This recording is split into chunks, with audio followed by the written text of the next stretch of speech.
नमस्कार दोस्तों। आज मैं जो वीडियो लेकर के आया हूँ वो लाइव सीएससी में अमित शाह जी ने क्या बोला है इसके बारे में है। तो इस वीडियो को पूरा अंत तक देखिएगा, बिल्कुल भी स्किप मत करिएगा। तो चलिए वीडियो को स्टार्ट करते हैं। तो दोस्तों, मेरा नाम संतोष कुमार ठाकुर है और आप देख रहे हैं टेक ठाकुर जी। चलिए चलते हैं।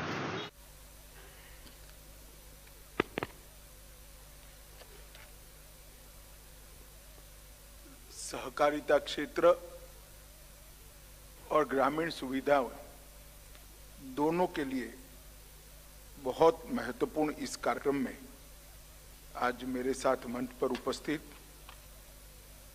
श्रीमान अश्विनी वैष्णव जी, केंद्रीय इलेक्ट्रॉनिक और सूचना प्रौद्योगिकी मंत्री, जिनके कारण आज 2 माह की अल्प अवधि में 17,000 से ज्यादा पैक्स सीएससी बन चुके हैं।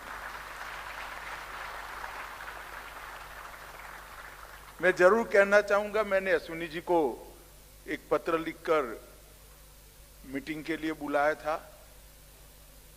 हमारे मंत्रालय ने बड़ी तैयारियां की थी कि इसका जस्टिफिकेशन दें।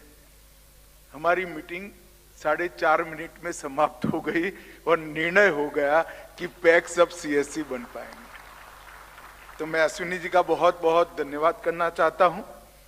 मेरे साथी श्रीमान BN वर्मा जी, राज्य मंत्री सहकारिता विभाग, श्री अलकेश शर्मा, सचिव इलेक्ट्रॉनिक और सूचना प्रौद्योगिकी, ज्ञानेश कुमार जी, सचिव सहकारिता मंत्रालय, श्री संजय कुमार राकेश जी, श्री आलोक अग्रवाल जी, और आज यहां पर उपस्थित सभी सीएससी और पैक्स से जुड़े हुए भाइयों, और लगभग 20,000 पैक्स ऑनलाइन जुड़ चुके हैं और सोशल मीडिया के माध्यम से सारे सीएससी भी जुड़े हुए हैं। ये जुड़े हुए सभी भाइयों को मेरा नमस्कार, प्रणाम। मित्रों, आज मोदी जी के 2 कार्यक्रमों का एक सुभग समन्वय का मणिकंचन योग है। एक, मोदी जी ने डिजिटल इंडिया के माध्यम से गवर्नेंस में से करप्शन को समाप्त कर सुविधाओं को गरीब के घर के दरवाजे तक, डोर स्टेप तक पहुंचाने का जो संकल्प लिया था वो सीएससी, और दूसरा, सहकारिता मंत्रालय की रचना कर पैक्स से लेकर एपेक्स तक की पूरी सहकारी यंत्रणा को मजबूत कर ग्रामीण अर्थव्यवस्था और 3 टायर सिटी की अर्थव्यवस्था को मजबूत करने का जो संकल्प है, ये दोनों संकल्प आज इकट्ठा होने जा रहे हैं। और जैसे अश्विनी जी ने बताया, इस क्षेत्र में भी मोदी जी ने बड़ी दूरदर्शिता के साथ सहकारिता मंत्रालय का मार्गदर्शन करा। अगर सहकारिता मंत्रालय को मजबूत बनाना है तो इसकी छोटी सी छोटी इकाई को सबसे पहले मजबूत करना पड़ेगा। इसकी छोटी सी छोटी इकाई पैक्स है। जब तक पैक्स मजबूत नहीं होते, सहकारिता आंदोलन खड़ा ही नहीं हो सकता। इसलिए हमने तय किया कि पैक्स को कंप्यूटराइज कर एक बार पैक्स में पारदर्शिता लाने का प्रयास हो, जवाबदेही सुनिश्चित करने का प्रयास हो, और उसके साथ साथ पैक्स का आधुनिकीकरण कर क्योंकि सरकार की सभी योजनाओं का डिजिटाइज करने का काम समाप्त हो गया है, उसको पैक्स के साथ जोड़ दिया जाए। और मुझे आनंद है कि सहकारिता मंत्रालय बनने के 20 ही दिन में मोदी जी ने 2500 करोड़ रुपया सहकारिता मंत्रालय को पैक्स को कंप्यूटराइज करने का दिया और 65,000 पैक्स कंप्यूटराइज हुए।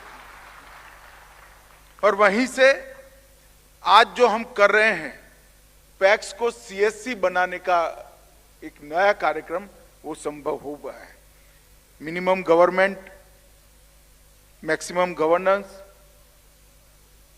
With last mile delivery but without corruption.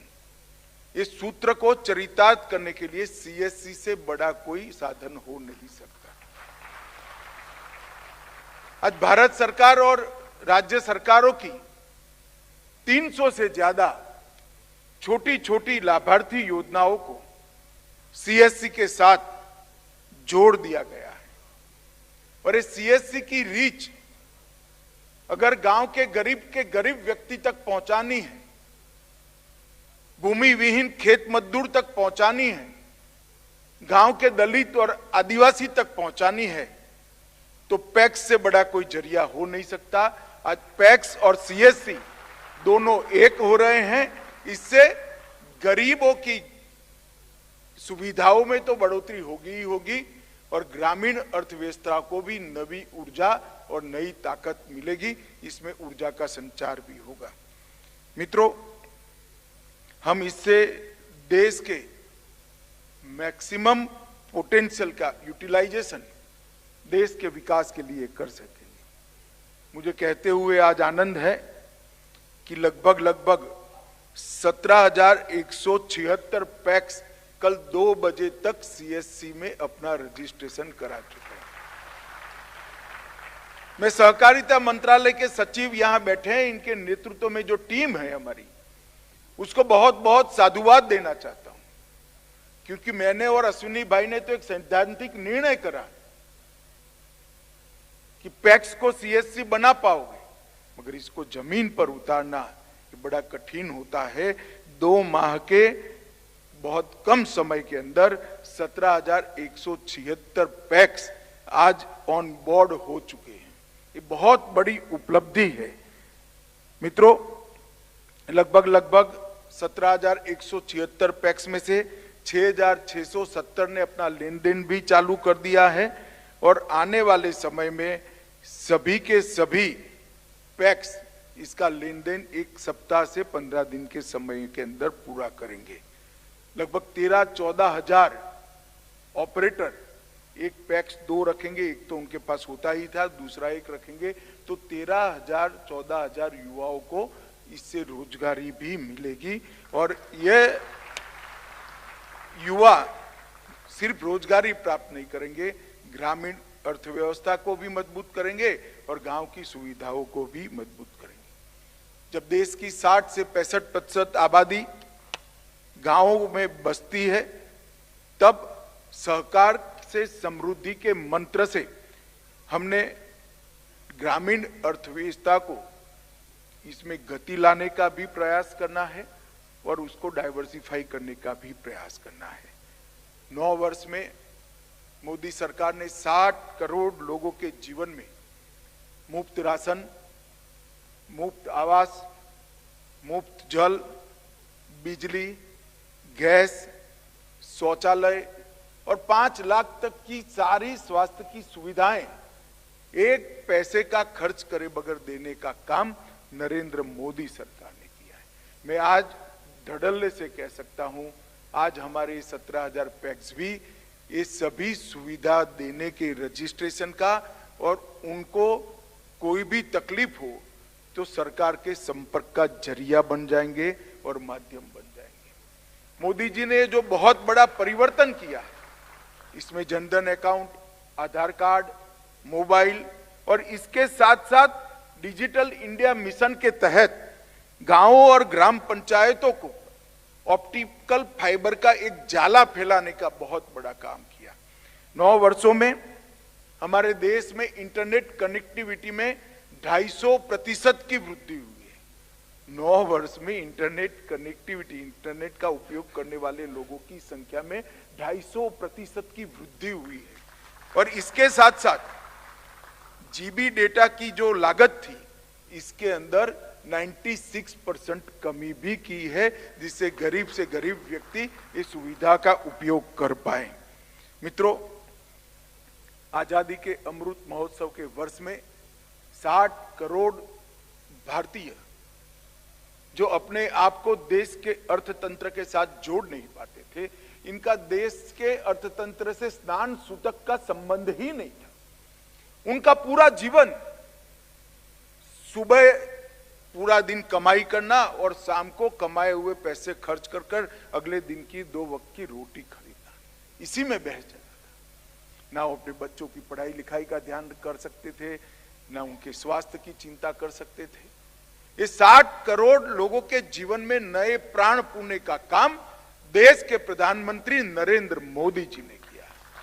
आज ये 60 करोड़ लोगों के पास घर है, बिजली है, शौचालय है, घर में शुद्ध पीने का पानी है, गैस का सिलेंडर है, 5 लाख तक की स्वास्थ्य की चिंता से मुक्ति है और 5 किलो प्रति व्यक्ति प्रति माह अनाज भी उनको free of cost Narendra Modi सरकार दे रही है। इसका मतलब हुआ ये 60 करोड़ लोग अब अपनी आजीविका के लिए, अपने जीवन यापन के लिए जो संघर्ष कर सकते हैं, करते थे, वो अब जनधन के माध्यम से देश की अर्थव्यवस्था से जुड़ चुके हैं और वो देश की अर्थव्यवस्था में कंट्रीब्यूट करना चाहते हैं। कंट्रीब्यूट करना तो चाहते हैं, उनके भी सपने हैं, उनके बच्चे डॉक्टर बने, इंजीनियर बने, कलेक्टर बने, अच्छे बिजनेसमैन बने, कोई स्टार्टअप लेकर दुनिया में नाम कमाए, देश की सेवा करे, मगर कैसे करे? पूंजी नहीं है। पूंजी के बगैर कोई उद्यम हो नहीं सकता। अगर पूंजी के बगैर उद्यम करना है तो उद्यम करने वाले लोगों के पास बहुत बड़ी मजबूरी थी। मोदी जी ने सहकारिता मंत्रालय बनाया और सहकार के समृद्धि के माध्यम से जिनके पास कम पूंजी है, ऐसे करोड़ों लोगों का एक बड़ा समूह बनाकर कम पूंजी को इकट्ठा कर बड़ी पूंजी बनाकर उनकी समृद्धि का विचार करना, वो ही सहकारिता है। मैं आज आपको एक उदाहरण देना चाहता हूं। हमारे यहां त्रिभुवन भाई पटेल करके बहुत दूरदर्शी सहकारी नेता थे गुजरात में। उन्होंने 15 किसानों को लेकर एक दूध कोऑपरेटिव बनाई और वो दूध कोऑपरेटिव ने किसानों के दूध को इकट्ठा कर उसके व्यापार का काम शुरू किया। 15 किसान।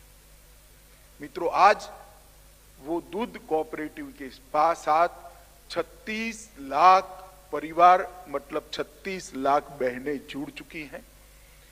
36 लाख बहनों ने सिर्फ 100 रुपये की पूंजी लगाई है। कितनी? 100 रुपये की, सिर्फ 100 रुपये की। और ये 36 लाख बहनों के पास 58,000 करोड़ का मुनाफा आज जा रहा है। छोटी छोटी पूंजी मिलकर कितनी बड़ी ताकत बन सकती है और कितनी समृद्धि हर घर में पहुंच सकती है, इसका उदाहरण ये अमूल का श्वेत क्रांति का आंदोलन है। 36 लाख बहनें, एक भी बहन ने 100 रुपए से ज्यादा पूंजी नहीं लगाई है और 58,000 करोड़ रुपए का उद्यम वो महिलाएं चला रही है। मित्रों, ये ताकत को एक प्रकार से क्षीण होती जा रही थी। मोदी जी ने नया मंत्रालय बनाया, इसके अंदर प्राण पूरने का काम किया और कोऑपरेशन मंत्रालय का ये प्लेटफॉर्म ग्रामीण अर्थव्यवस्था के डाइवर्सिफिकेशन के लिए और ग्रामीण अर्थव्यवस्था को और सुविधाएं पहुंचाने के लिए और ग्रामीण नागरिकों को करप्शन से मुक्त करने के लिए अब सीएससी के माध्यम से भी काम करेगा। हमने पैक्स को कंप्यूटराइज किया, एफपीओ बनाने की परमिशन ले ली, पैक्स को मल्टीपर्पज बनाया, 3 मल्टी स्टेट कोऑपरेटिव सोसाइटीज बनाई, बीज उत्पादन, ऑर्गेनिक उत्पादों के मार्केटिंग की और निर्यात की, जिसके साथ सभी पैक्स को जोड़ा है। खाद्यान्न भंडारण की विश्व की सबसे बड़ी योजना आज पैक्स कर रहे हैं। मैं आपको विश्वास दिलाता हूं, आने वाले 5 साल के अंदर खाद्यान्न भंडारण के क्षेत्र में हमारे छोटे छोटे पैक्स देश के 30% खाद्यान्न का भंडारण का काम पैक्स करें। इससे पैक्स की समृद्धि बढ़े और फार्म से ग्लोबल मार्केट तक भंडारण और एफपीओ के माध्यम से और निर्यात कोऑपरेटिव सोसाइटी के माध्यम से पहुंचेंगे। अब एलपीजी की एजेंसी भी पैक्स ले सकते हैं, पेट्रोल पंप भी खोल सकते हैं और डीजल का रिटेल लाइसेंस भी उनको मिल सकता है। सस्ती दवाई की दुकान जन औषधि केंद्र भी बन सकते हैं। प्रधानमंत्री किसान समृद्धि केंद्र और फर्टिलाइजर की दुकान भी वो खोल सकते हैं और ढेर सारी गतिविधियां पैक्स में होगी। तो पैक्स गांव की आर्थिक गतिविधियों का आत्मा बन जाएगा और समृद्ध भी होगा। और पैक्स समृद्ध होता है तो किसान समृद्ध होता है, क्योंकि उसका मुनाफा सीधा किसान के अकाउंट में ही जमा हो जाता है।